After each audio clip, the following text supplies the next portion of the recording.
culinarians. Today we're going to make zucchini potato fritters. I made them several times this summer. They're very good, very easy, and you can even add your own special ingredients, which I'll show you. Okay, first, fritters is basically shredded vegetables, maybe potatoes, maybe squash, shredded up and bound with eggs and breadcrumbs and flour. I've shredded most of it up because it takes a little time, but I wanted to show you a couple safety tips about shredding the vegetables. With a shredder, okay, you can prop it up like this, but I find it easier if I have it at an angle. It's more easier on the grip, okay? Now, I would shred the zucchini first, because if you do the potato first, the time it takes to shred the zucchini and the onion, your potatoes will start to turn brown. The starches in the potatoes start to oxidize and turn brown, which they're already doing. I did this like 2 minutes ago. So you want to do your zucchini first, all right? Now, I just washed it, dried it, obviously, and I cut off one end. You want to keep the other end on, because that's what you're going to hold on to. You don't want to shred all the way to the very end, or you're going to cut yourself. It's very easy to cut yourself from the shredder, okay? Hold it firmly, okay? And keep your fingers away. It's very easy with your fingertips or your knuckles to get shredded and cut. And you don't want to cut yourself and get blood in your fritters, right? See, and then I kind of flatten my hand to keep my fingertips out of the way. And then when I get down to the very end, don't worry about that, okay? Chop it up, put it in your salad later. It's not worth cutting yourself. Same with the potato. Shred it. I'm holding it like this, but when it gets closer to the little blades, I'll put my hand flat, get my fingertips out of the way. Okay, and then I start holding it like that. And I think that's enough potato. See how fast it's oxidizing? Look how brown it's getting quickly. Alright, so that's enough of that. I already have 2 more potatoes in there. And again, see all these little nubs? Don't worry about that. It's not worth cutting your hand. Okay, get all the excess off, all that off. That's it. Okay, put that in there. See how white that potato is compared to that brown? And that happened within 2 minutes. Okay? So scrape that up. We're going to scrape all your ingredients up and put it in. Now, onion. I want to remind you, remember when you dice your onion? Or to cut it in half, you cut the stem part off, right? Or to hold your fingers. And then you cut it through the stem to the root. That way. Do not cut across the equator, right? Basically the equator of the onion. Cut stem to root. Hold it firmly. Okay? And we only need, I'm going to do the smaller half of the onion. And peel the skin off. Right? And again, I'm going to leave the root part on because it's something to hold on to while I'm shredding it. Because with this, you're not going to chop it finely, you're just going to shred it. Get all my garbage, get it off my board. Always get the garbage off your board so you have room to work on your cutting board, yeah? Skin, to get all that onion skin away. You do not want to eat onion skin, and neither do your guests. Okay? And you're going to shred the onion. It's really easy. Real easy and fast. Oh, the juices come out too. Now the fun part comes after we get all our veggies shredded. You're going to squeeze the juices out of it because this is very moist ingredients. And we're going to fry these in oil, right? And if there's too much moisture in the dough or the batter, it's going to spatter up and burn and be nasty. And it'll burn you. So we're going to squeeze almighty out of it with a kitchen towel, and you're going to be amazed how much water comes out. Oh no, I'm going to cry. Oh my gosh. Okay, just watch this. Yeah, just the onion. Oh my gosh. I'm going to cry. Okay. I got to get that onion out of there. Alright, here we go. This is the fun part. Get a nice, clean kitchen towel, right? And I even squeeze it some. Look at all that. See all that? That's so cool. And then I'll put it in the towel. Squeeze all that. Oh, this is so good. My kids love it. My neighbors love it. My make it for them. I like to add corn and jalapeno and a dash of sugar, which I'll show you about the corn. Okay, get it in there and squeeze it. Right, squeeze. And twist it, twist. If I can get to a sink, I would squeeze it against the side of the sink, against the metal, and literally get that out of there. Because the drier it is, the better the fritter will be. Okay? Alright, and then, after I do that, just unfold it, and there you go. Okay? A little bit more. I'm going to fry all these up, and then I'm going to go pass them around to teachers, principal, nice secretaries in the front office. Oh, look at all that. You know, I bet this water that we're squeezing out is straight from the vegetables, so it'd probably be really good to put in your vegetable soup. I think I would do that myself, or drink it. Zucchini water. Okay. Look at all that water. There's probably a cup of water in there. Juices from the zucchini and potato. Alright, squeeze that.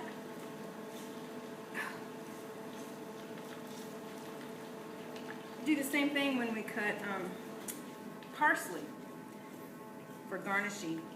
When they have to use a lot of chopped parsley in the restaurants, they'll chop it all up and then put it in a towel and squeeze it. And it's surprising how much water comes out because soggy parsley is not nice. Okay, see all that? Isn't that cool? Alright, here we go. That, done. Okay, break the table a bit. What I'm going to be leaving onion juices the whole time I'm cooking this, but that's okay. Alright, then I'm going to add jalapenos. Yeah, I washed them. They're clean. Now, jalapenos, if your skin is very sensitive, see I'm cutting the ends off? And now I'm going to cut it in half. Cut them both in half. If your skin is very sensitive, wear gloves, okay? If wearing gloves or not wearing gloves, bare hands, wash your hands after you're done, okay? A lot of times people forget, and then they'll go on in the next hour, 2 hours, it lingers. Your fingers will turn red, or you forget and rub your eye, rub your cheek, rub your mouth. Oh, not good. Okay, so wash your hands after you handle the chilies. Jalapenos aren't very spicy. Serranos, they're skinnier, smaller green pepper chili. They're much spicier. Jalapenos, you know, sometimes they're just as mellow as a bell pepper. Other times, they're really spicy, so you just gotta taste it. Sometimes I can just eat it by itself, raw. Other times they're real spicy. So I'm just gonna slice it real thin. So I just stack it up. And remember my hand, the claw, your thumb is behind your fingertips. Knife is against the knuckle, and I'm just going to slice real thin.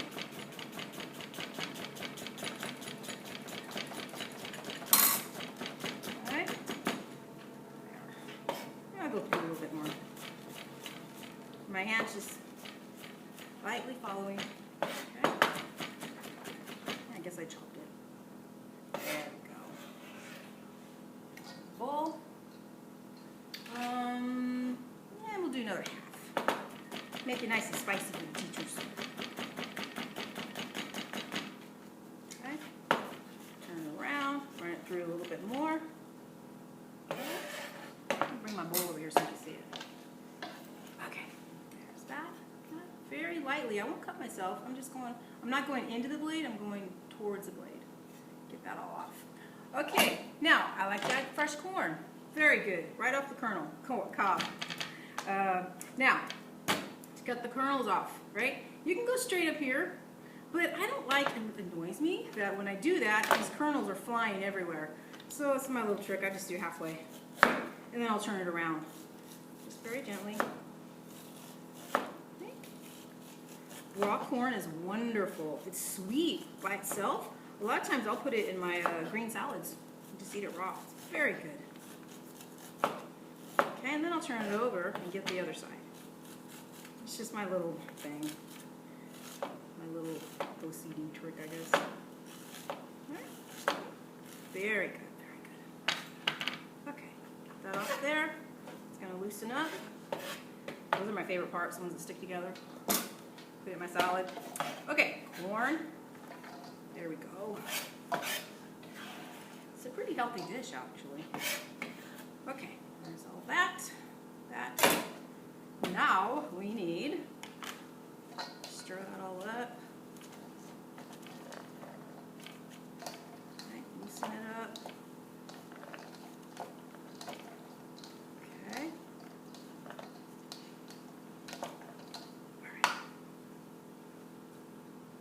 All right, then we're going to use cheese, shredded cheese, and a little bit of pepper, about a half teaspoon pepper. I'll post the recipe for you. Salt, good amount of salt. Potatoes need a lot of salt. Salt. Okay, and then we need, stir that up a bit. Good. Wow, that's made a lot. It's surprising when you shred a potato how much you get. This is only 2 potatoes, actually 2 and a half. All right, now the egg. I already cracked 3. I'm going to crack 1 more because I wanted to show you. Some people don't know how to crack eggs. That. There. Put your 2 thumbs in there. Crack it open. Boom. And we're going to swish it up.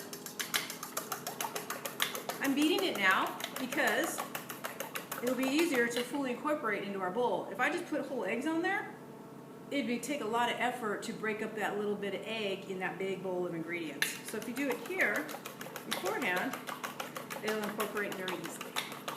This is what's going to bind all the vegetables into a pancake.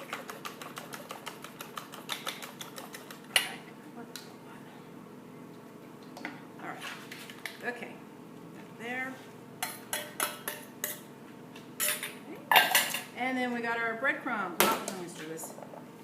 Get all that egg in there. So the egg, the breadcrumbs, and the flour is what's going to bind all our vegetables when we fry them. If you don't have enough egg and breadcrumbs, when you go to fry it, it just kind of falls apart into basically hash browns. So when you fry one and you see it's falling apart, just add some more breadcrumbs or add another egg. It's easy. Okay, like that. Now my breadcrumbs.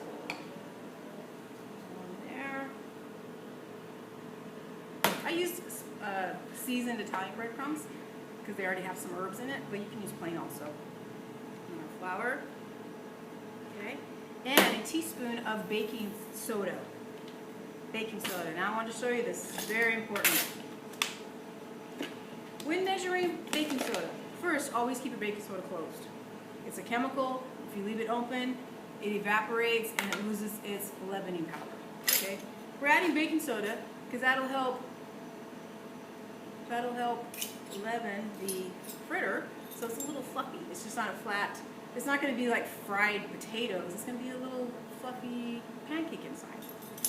So, what I want to show you, when you measure baking soda, it's very strong. It's a chemical. So, you're going to measure carefully what the recipe tells you to measure. Okay, this one calls for a teaspoon. Alright, so I got a teaspoon. It's level, yeah? You don't just scoop it up. Don't just scoop it up and call it a day like, oh, there's my baking soda, right? Heaping? No. You need to be very careful. Okay? You might just even run your finger across it, level. Okay? Another trick I like to do with baking soda, sometimes they get clumps. And a lot of times those clumps don't come out when you mix it in. Or say you put it in your cookie dough, you might have little lumps of baking soda in your chocolate chip cookie. Horrible. So it's just as habit. I even got my kids doing it. Just put it in your palm and smash it down. Okay? So, that's that. And I put the baking soda with the flour. I don't just dump a little teaspoon of this chemical into my ingredients because it's going to be really hard to get it incorporated through all the ingredients.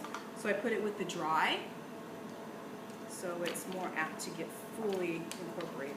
So you're not going to bite into a little chunk of baking soda. It's the worst. The worst. And I think that is it. Just fully stir that up, get all that flour mixed in there.